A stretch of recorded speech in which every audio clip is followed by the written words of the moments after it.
It's time for Over There with Mirella Rastorfer. Mirella is our European correspondent. She joins us weekly. She is over there where she's been for longer than she's ever been over there in a sort of...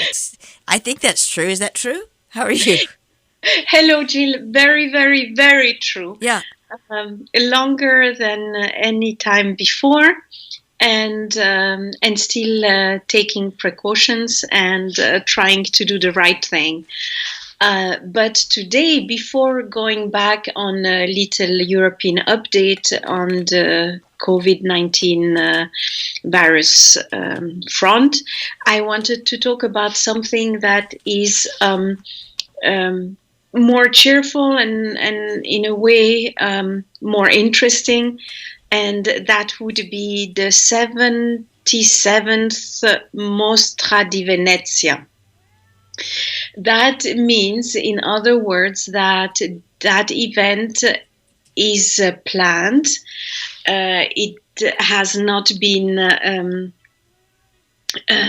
cancelled yet. It has been delayed, obviously, but it's going to take place between the 2nd and the 12th of September.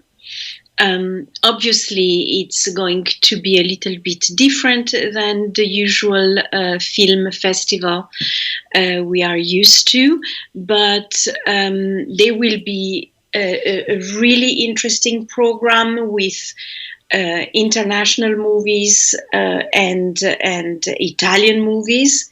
It's going to be reduced. It's not going to be the same amount of movies, but nevertheless a good amount.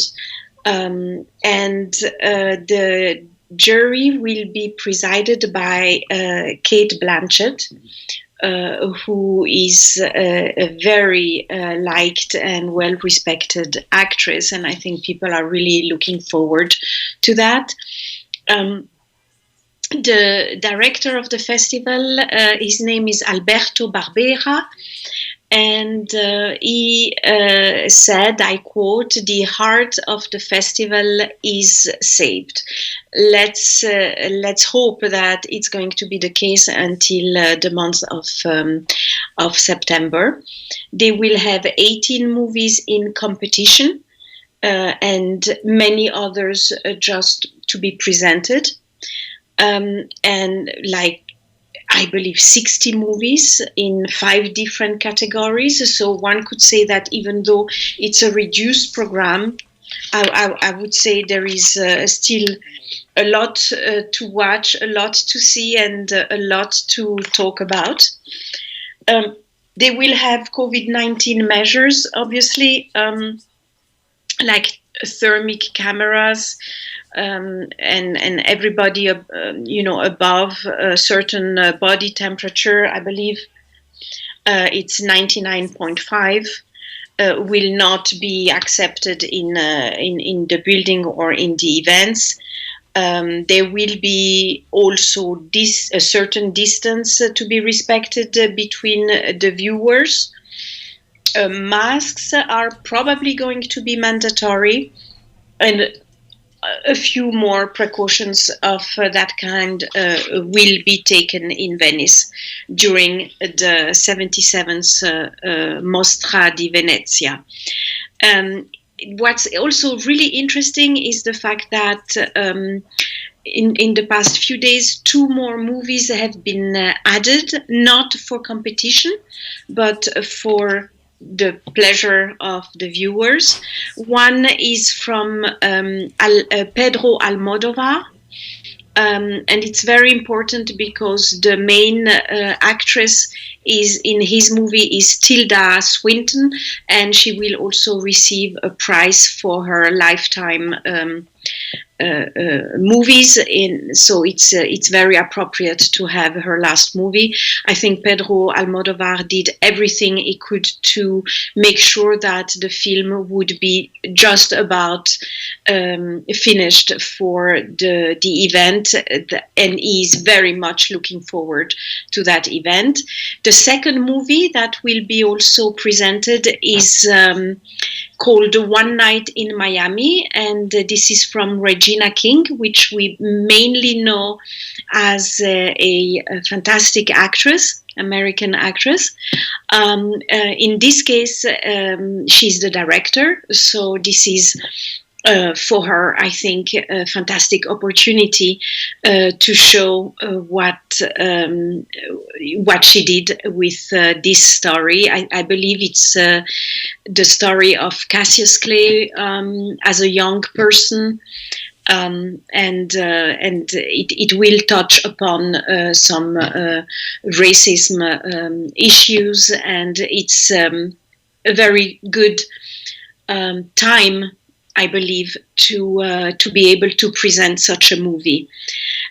Also, for the one who will be able or will be allowed to travel to Venice, I think this is going to be an incredible experience, considering that there are almost no tourists in Venice, even though it's allowed for many to go there. It is still the kind of Venice that we all probably never saw before. Very few tourists, an extremely clean water where it's actually for once possible to see through, and of course an incredible pleasure of looking at architecture, considering that actually now there is so much more to see without the masses of people that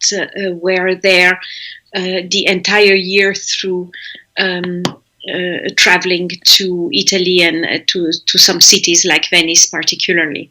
So this is going to be a really, really wonderful event, time to go back to some culture, time for the industry, because we all know that the movie industry has been hit as bad as everybody else. So it's the time to get back a little bit into something that is part of us. It's part of the Italian culture, but also the international, worldwide culture, and I believe that many people are looking forward to it.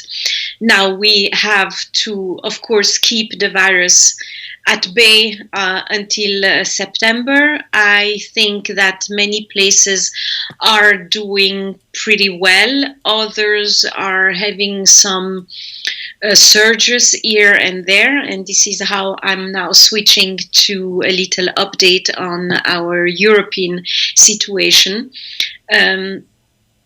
It's by no means as bad as it was at the beginning in March, April, but there is definitely the fear of a second wave already in Germany.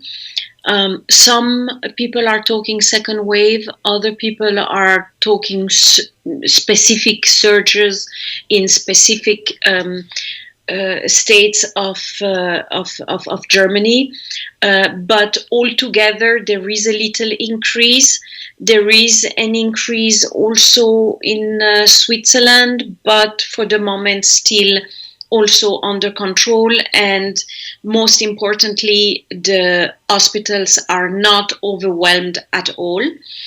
France is already warning its citizens to be ready for a second wave eventually in fall, even though they are also emphasizing the fact that depends a lot on the behavior of the people. They are trying also to increase the people wearing masks in shops, but also outside for some parts of France.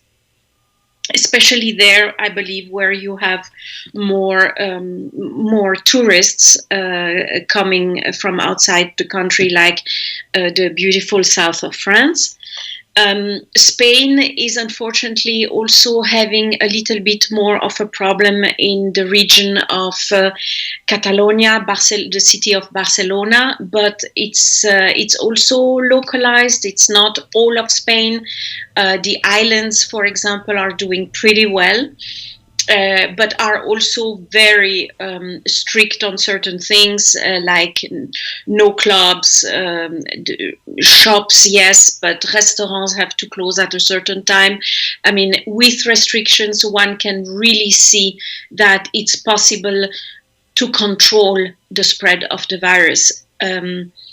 Not to eliminate the spread of the virus. Unfortunately, that is, I would say at this point, pretty impossible, but at least to have tight control on it. Otherwise, I think there is also a little of problem in the eastern countries of Europe, but they are also tackling the problem.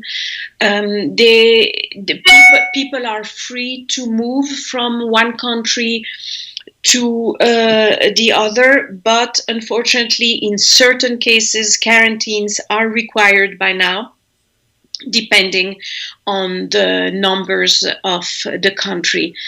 All in all, not a desperate situation in Europe, but one where one has to be extremely careful because clusters and surges are happening a little bit everywhere.